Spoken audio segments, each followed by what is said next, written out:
Good morning, ladies and gentlemen. So, third time's a charm. I'm recording this because I made a small error, the last one, and the one before that.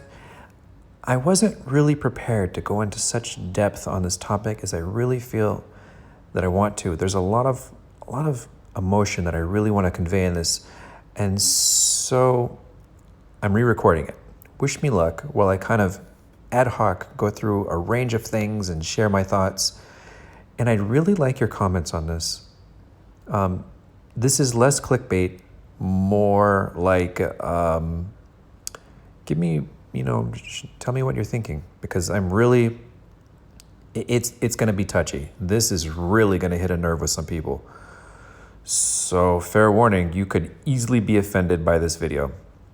Okay, let's jump into something a little bit more funny here before we get into the serious stuff, because this just made me almost laugh and puke at the same time. I'm just going to read it here. Not everyone on Tinder is looking for romance. Some are there to meet friendly faces in a new city or expand their social circles. Oh, give me a beep break. So actually, what I really want to say is in Chinese. Feng pi. So for people who don't speak Chinese, it means literally, you fart.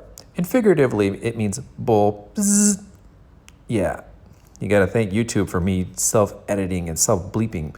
But anyway, Tinder is just a giant, just a trash bin on fire. And I can't believe that it somehow is trying to proclaim itself as not being basically the hookup app. Yeah, anyway, blech. Now, moving on to things that are hopefully more fun and certainly more controversial. Let's go here. So this is about Ragnarok M Eternal Love. And it's a very popular game right now. There's a lot of people downloading it. However, there's a couple comments. I downloaded, I played it for like 60 seconds. However, sometimes I go back, I read reviews and stuff like that because I'm curious what people say about a new game. And boy, this was interesting to me because I'm going to read it here.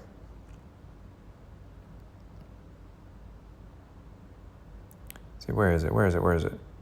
Here we go. So we have some words from Slime Girl with a green heart. And I should say thank you, Slime Girl, for, standing up, voicing your opinion.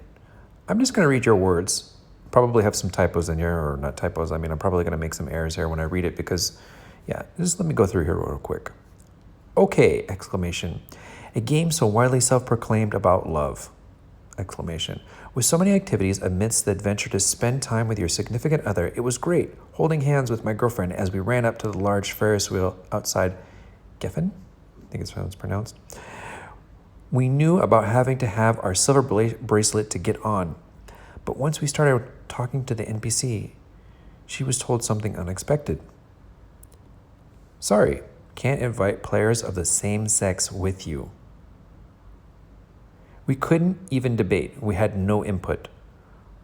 What if we were there just as friends? As if we weren't in love. Still, we were totally barred. The game did not allow us to partake in a love event because we were shared the same sex. Her opinion? This is disgusting. This needs to change. Please make, this more. This is wrong. So I can't do more than publish this on my YouTube.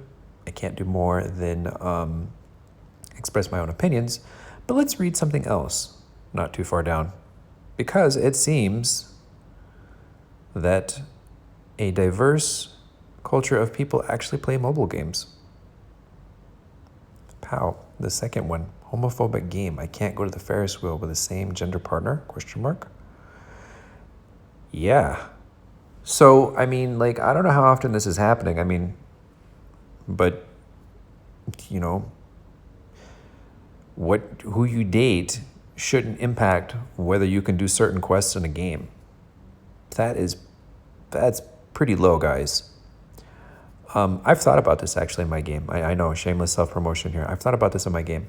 That whole male, female, what's your gender thing? Because, in modern society, I have to say it, that it's crazy, and so I actually kind of plan to have a little box in my game. It's like male, female, meh, or whatever you want to, describe yourself as. And, some people could put funny things in there, like monster or, whatever it is, however they want to identify themselves. But I think that we're usually mostly kind of living in these societies where, it's like male, female, and then like, geez, up to them.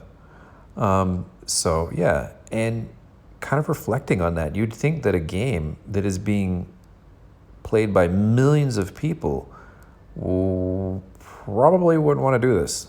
I mean, like this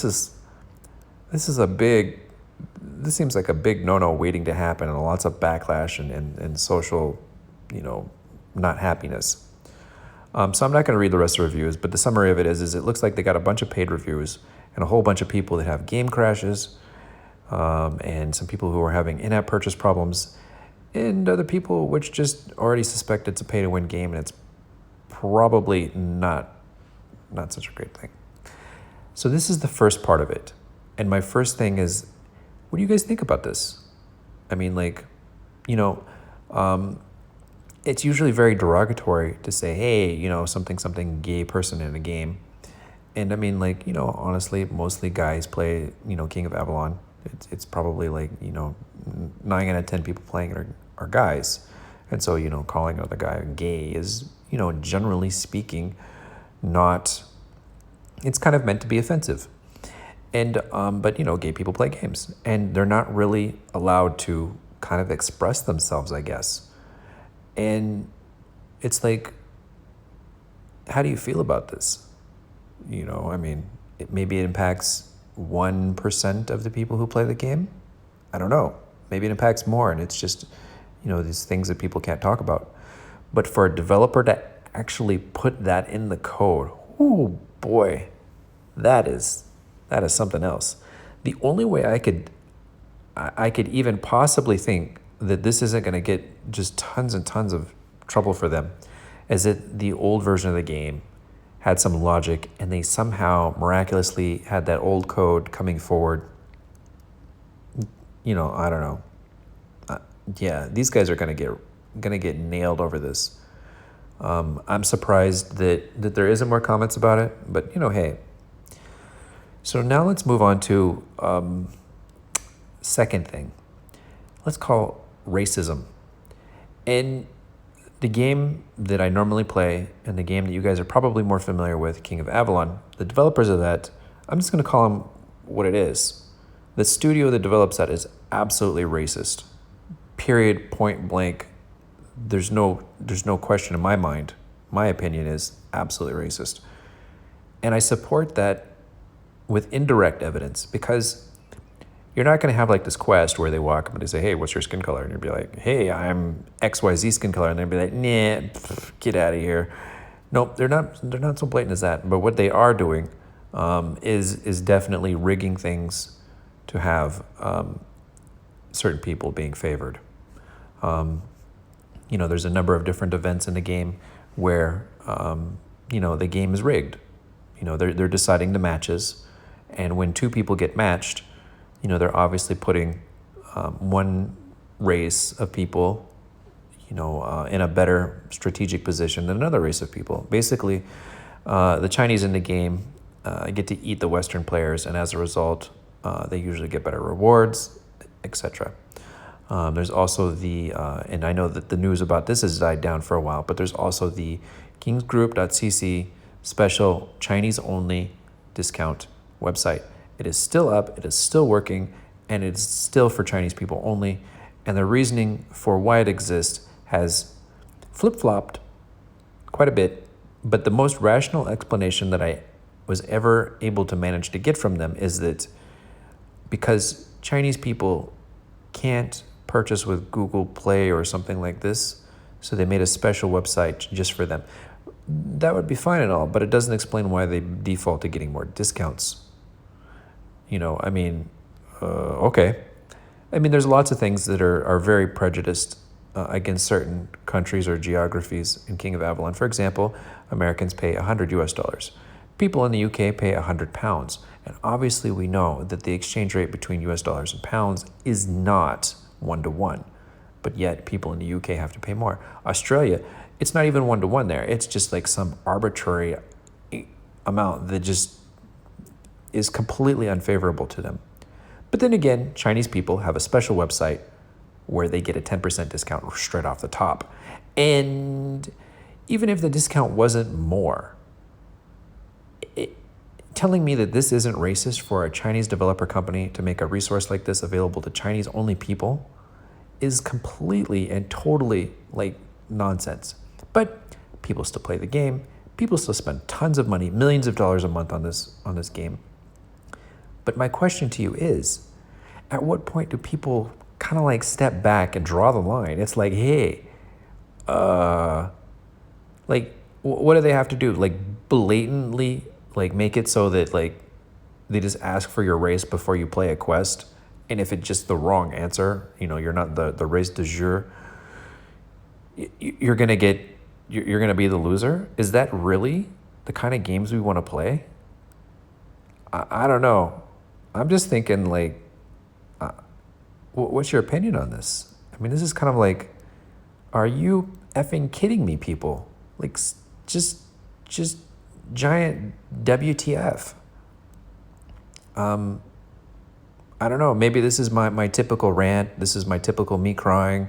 I'm sure a lot of people are going to be like, oh, well, you know, you're gay for standing up for something like that.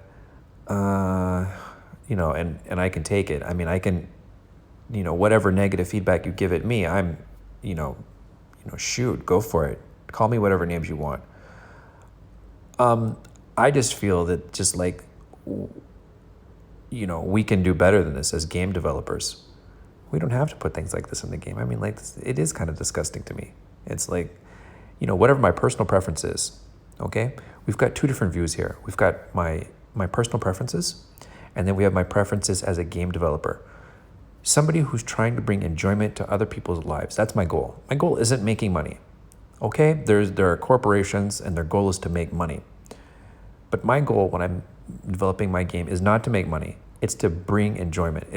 That is the thing that I'm trying to do. I'm trying to entertainment, fun, excitement, socializing, you know. It's not like, okay, how much can I maximize people's hate between two races, or how much money can I squeeze out of these people, you know, things like this. It's just not my goal. And especially it's not, hey, how can I put subtle discrimination inside a game? Like, whoa, just whoa. So for however cute and lovely this game is, and I have to tell you that I opened it up, I loved the character creation process. I loved a lot of things in the first, 2 minutes that I played the game. The game is super cute. It had a lot of very positive things. But I think until they fix this, they should be pulled from the App Store. I'm sorry. You know, it's just, this is, of course, just my opinion, but stuff like this, that's unacceptable. And I don't think that this is, and I'm not a liberal, okay? Like, if you had to put me in that political bucket of people, in voting, I am, like, extremely the opposite of liberal. And even I'm like, whoa, just WTF on this. So just trying to put things into perspective here. Yeah, so there we go. There's our Ragnarok M, Eternal Love. Only if it's different sexes, ladies and gentlemen. Same sex, and you are no bueno. You are barred. You cannot do it. Because it doesn't exist in our society, right? I mean, like, gays don't play games. Like, why would they ever want to do that? Yeah. Anyway, I've rambled long enough. I think the purpose of this video is more to get you guys pissed off. And not at me, hopefully not at me, at publishers like this. Go and download the game and really hammer them in the comments so that they can't get away with stuff like this. King of Avalon, they're still a racist publisher. They're still doing these things. It doesn't stop. They still need to be 1-star reviewed. We still need to call them out on it. We can't let it slide. We got to get the facts and just keep hammering them. So anyway, I love you guys. And Sunday morning breakfast is coming soon. So, okay, bye-bye for now.